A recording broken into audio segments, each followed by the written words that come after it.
They're willingly ignorant, the Bible says. That's why it's funny when they say, oh, there's no evidence for your flood. But as you just pointed out, no, we have these sedimentary rock layers that stretch over entire continents and beyond, and they can be correlated and matched worldwide as these mega sequences. And so, Sal, because you'll find some old Earth creationists, they'll say, well, this is just evidence of many local floods at different periods in Earth's history. But wait a minute. Since we can actually correlate these massive stretches of sedimentary rock layers, doesn't that mean they all had to have been deposited catastrophically at the same time? Absolutely. I mean, there are units, extensive units. There is no process today on the Earth. There's no rivers, no deltas. There's no hurricanes today on the Earth that can produce these extensive deposits that we see in the rock record. So the present is not the key to the past, right? As it's claimed by evolutionists. The present is not the key to the past. Sal, you discussed Mount St. Helens a couple times. We've discussed it a couple times here. So I put this slide together. And tell me your thoughts, because again, here's a real-time example, a small scale example compared to the worldwide flood, but it gives us an idea or a sense into how these things occurred during the flood.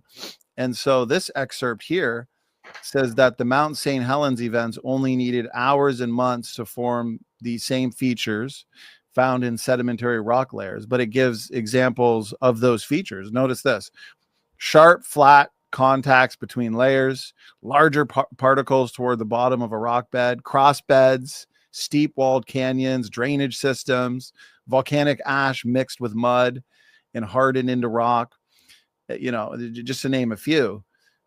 But these are features that some in the uniformitarian or actualist camps might say requires deep time. Right. What we've seen in Mount St. Helens was it showed what evolutionists said for many features that occurred from this event. The evolutionists have claimed takes extensive amount of time, but it's shown, hey, here it is in front of you. It's happened in a few hours, some of the features, to a few days, to a few years. So it completely broke the idea that these geologic features like canyon forming and finely laminated strata and these upright logs, trees in the geologic record, it showed that it does not require extensive amount of time to form these features. Amen. Well said. So, Sal, another big criticism or challenge that they'll put forth, and I'm wondering what would be the best response from a creationist geologist like yourself. They'll argue that worldwide floods can't explain clean, pure sandstones. And if I remember correctly, I think they'll point to the St. Peter sandstone. And they basically say, well, only rivers and beaches can create pure sandstones. And so the conditions aren't there during the worldwide flood. What would be a good counter to that? Well, again, is the present the key to the past? When we see small deposits of sand in rivers, they're only local deposits along the riverbanks, okay? When we see the beaches, right? Does the sand at the beach cover the entire continent? No. So the sand at a beach, which is a product of erosion of the underlying rocks and such, is confined to a small ribbon at the interface of the water and the land. Okay, it's a small ribbon, right? You fight for beach property. Okay, you only have so much, sand property to put your umbrella down. The sand does not extend across the entire country. How do you get these sandstones that are hundreds of feet thick extending for tens of thousands of square miles? Right. So what we see, let's say in terms of sandstone, if I'm understanding correctly, a lot of what we find in place, that's not where it originated. It had to have been catastrophically taken from one place and dumped to that area. Is that right, Sal? Yeah, it indicates there was an extraordinary amount of erosion of high velocity waters carrying these erosion products over the continents, Right. catastrophically over huge areas. No river produces those kind of extensive deposits. No beach sand produces that. So, as I've shown in a previous presentation, that as you look at these extensive deposits that evolutionists say, if you look at just like one of them, they'd say, well, that deposit required 10 million years to form slowly across the continent. Okay. If that's true and the present is the key to the past, how come within those deposits we don't find all of these various features within them over that we find on the face of the earth today? In other words, if it took 10 million years to form, there should be river deltas, there should be canyons in there, there should be a mixture of various types of sand and gravel and river deposits, etc., swamps, peat.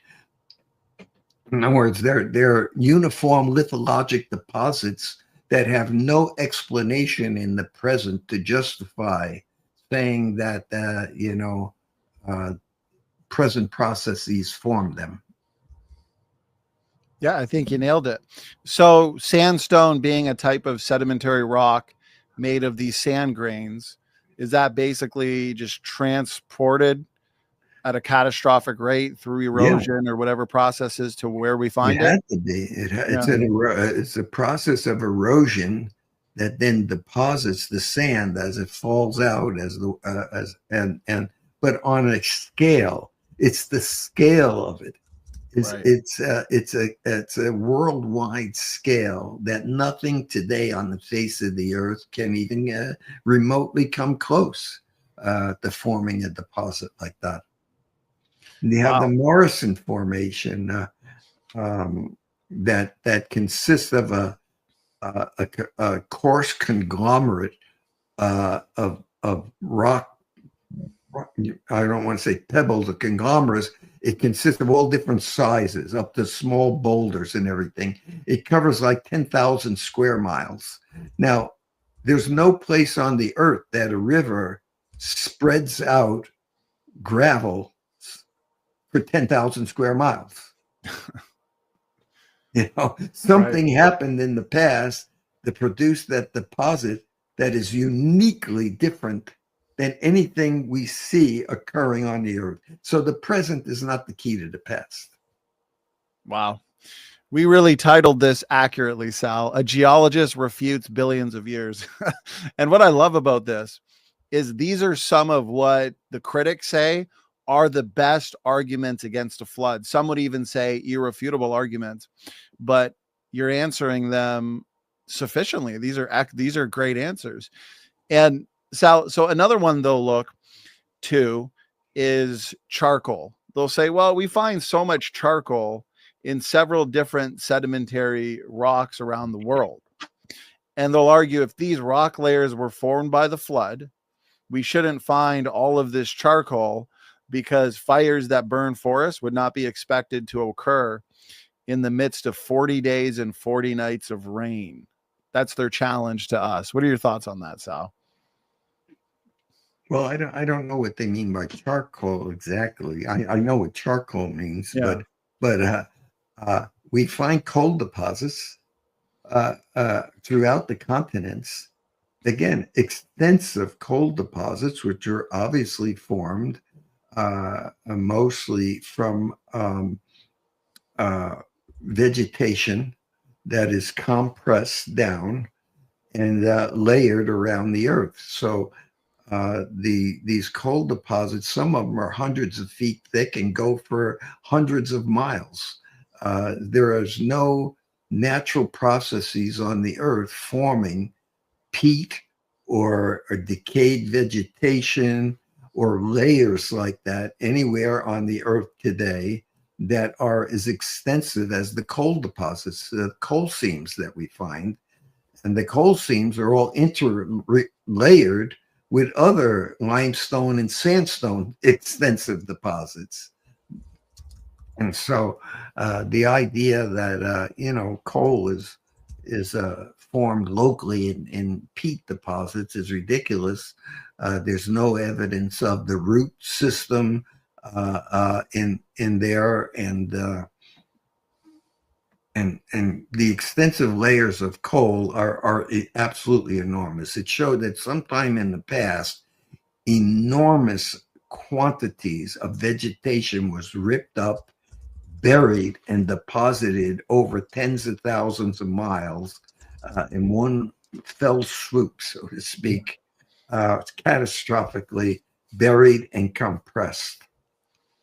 Yeah, you nailed it. I looked at that challenge and I thought, this does not seem like a challenge. It seems desperate. It's like they're taking challenges that's actually for themselves and they're trying to throw it on us. Because as you put it, all of this charcoal that we find would have had to been formed through these enormous quantities of vegetation that were basically ripped up, buried, and then deposited in miles and miles and miles worth of places on the earth. So that again speaks of a global flood. The bottom of the coal seams have no root system, okay, which they should if they were formed locally just from vegetation growing and then dying and falling over and accumulating. There's no root system on it, and the tops are cut off clean with the next overlying layer of sand or shale or something, so